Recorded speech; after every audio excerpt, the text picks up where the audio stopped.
మా పాలనలో 12% ఉన్న జిఎస్డిపి వృద్ధి రేటు కాంగ్రెస్ ఏడాది పాలనలో 10% తగ్గింది. 1,24,000 కోట్లున్న తలసరి ఆదాయం 3,56,000 కోట్లకు పెరిగింది.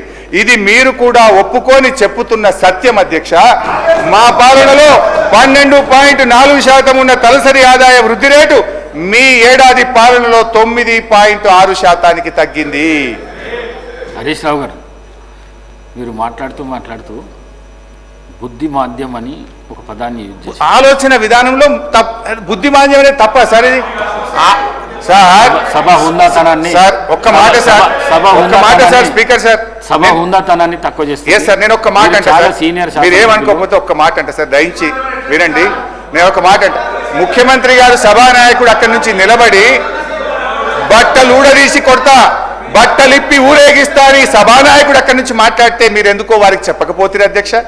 నేను బుద్ధిమాంద్యం అంటే మీ ఆలోచన విధానంలో తప్పు ఉంది అన్న. ఇది తప్పైతుందా అధ్యక్ష? అది వారి విజ్ఞతకు వదిలేస్తుంది.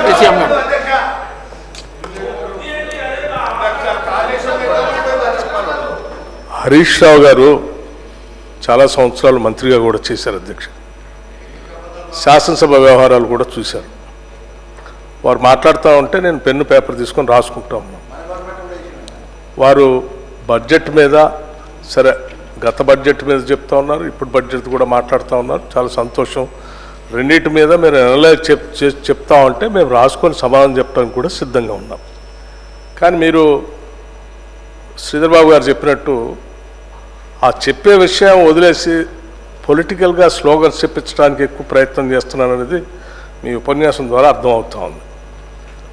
దాని పరిధి కూడా దాటి మీరు ముఖ్యమంత్రి గారు సభానాయకుడి గురించి కూడా మాట్లాడుతుందా ఒక మాట అన్నారు, అజ్ఞానం వల్ల. అజ్ఞానం వల్ల అంటే ఏంటి అధ్యక్ష? ముఖ్యమంత్రి గారికి జ్ఞానం లేదని, లేకపోతే మాకెవరికి జ్ఞానం లేదు. ఇది ఇది ఇది కరెక్టేనా? మీరు మాట్లాడే మాటలు సభానాయకుడిని పట్టుకొని.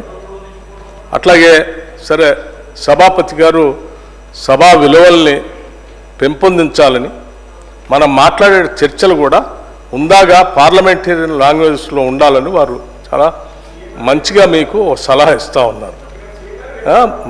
బుద్ధిమాంద్యం, మీకు బుద్ధిమాంద్యం ఉందని మా అందరి గురించి మాట్లాడుతూ ఉంటే అది కరెక్ట్ కాదని చెప్తా ఉన్నారు. రైట్, మీరు కనీసం నిజంగా విఘ్నులైతే స్పీకర్ గారు సభాపతి గారు చెప్పిన దాన్ని విని బుద్ధిమాన్యం అన్న మాట పొరపాటు అయిపోయింది, నేను విత్డ్రా చేసుకుంటున్నా అని చెప్పి వారి ప్రసంగం చెప్పాలి. కానీ ఇంకా గౌరవ సభాపతి గారితో కూడా ఆర్గ్యుమెంట్లోకి వెళ్ళి నేనేమన్నాను, వారేమన్నారు, వారు మాట్లాడేటప్పుడు మీరు చెప్పలేదు, ఇప్పుడే నాకు చెప్తా ఉన్నారు ఏంది అని మొన్న వారు జగదీశ్వర్ రెడ్డి గారు ఎట్లయితే మాట్లాడటం కోసం ప్రయత్నం చేసి ఏం చేశారో ఇప్పుడు అదే ప్రయత్నంలో వీరు వెళ్తా ఉన్నారు అధ్యక్ష. ఇది కరెక్ట్ కాదు. మీకు మీరు సభాపతి గారిని కూడా మమ్మల్ని అంటే అన్నారు, సరే ముఖ్యమంత్రి గారు అన్నారు, మమ్మల్ని అన్నారు, మాకు బుద్ధి బాంధ్యం అన్నారు. రైట్, మాకు బుద్ధి ఉందో మీకు బుద్ధి ఉందో నేను మొత్తం రాసుకున్న తర్వాత లెక్కలు చెప్పేటప్పుడు చెప్తాను. నేను సభాపతి గారితో కూడా ఆర్గ్యుమెంట్ ఏంటి అధ్యక్ష? మీకు దట్స్ నాట్ కరెక్ట్ అధ్యక్ష. వారు లెక్కలు చెప్పమని చెప్పండి, రాసుకుంటాం. భాష వాడేటప్పుడు మాత్రం సభానాయకుడి గురించి కానీ ప్రభుత్వంలో ఉన్నటువంటి పెద్దల గురించి కానీ మంత్రుల గురించి కానీ పరిధి దాటి మాత్రం మాట్లాడొద్దు అధ్యక్ష. ఇది కరెక్ట్ కాదు. మీకు ముందే మీరు బడ్జెట్ మాట్లాడేటప్పుడే మీరు ముందు ఒక సూచన చేశారు సభలో, మేము లెక్కలు చెప్తాము జాగ్రత్తగా వినాలి అందరూ అంటే మా లెజిస్లేటివ్ అఫైర్స్ మంత్రి గారు లేచి ఎస్ మీరు చక్కగా చెప్పండి, ఉందాగా మాట్లాడండి, ఈ సభలో అర్థవంతమైన చర్చ జరగాల, మేమంతా సిద్ధంగా ఉన్నాం. పరిధి దాటిపోయి బడ్జెట్ పరిధి దాటిపోయి మీరు అడ్డగోలుగా మాట్లాడటం కోసం మాట్లాడటం చేస్తే మాత్రం మా సభ్యులు కూడా ఎవరు ఊరుకోరని చెప్పారు. ఇంకా అది చెప్పిన తర్వాత కూడా మేము అదే పనిలో ఉంటే ఎట్లా అధ్యక్ష? ఇది కరెక్ట్ కాదు. హరీష్ రావు గారు నేను చెప్తున్నాను, please come to the point. Already గంట అవుతుంది అధ్యక్ష, let him conclude. Thank you. Sir, మీరు మాకు పెద్ద దిక్కు, మీరు మాకు పెద్దన్న లాంటి వారు, మీరంటే మాకు ఎంతో గౌరవం అధ్యక్ష. మేము ఎంతసేపు మా ఆవేదన మా బాధ మీకు చెప్పుకునే ప్రయత్నము మీ ద్వారా ప్రభుత్వానికి చెప్పే ప్రయత్నమే చేస్తాను తప్ప మీ పట్ల మాకు రెండవ అభిప్రాయం లేనే లేదు అధ్యక్ష. అయితే అధ్యక్ష, ఇప్పుడు టైం అయిపోయిందని ఇప్పటి నుంచే స్టార్ట్ చేసినారు. ఇప్పటికీ ఎలియా మినిస్టర్ గారు 3 సార్లు లేశారు, వెంకటరెడ్డి గారు మంత్రి గారు ఒకసారి లేశారు, బట్టి గారు ఒకసారి లేశారు, ఇట్లా శ్రీనివాస్ యాదవ్ గారు మాట్లాడారు. అధ్యక్ష, ఇది బడ్జెట్ అనేది చాలా ముఖ్యం. మా సభ్యుల సంఖ్య 38 అని మీరే చెప్తున్నారు. దానికి అనుగుణంగా ప్రధాన ప్రతిపక్షానికి కనీసం ఒక 2-3 గంటల సమయం ఇవ్వాలి అధ్యక్ష.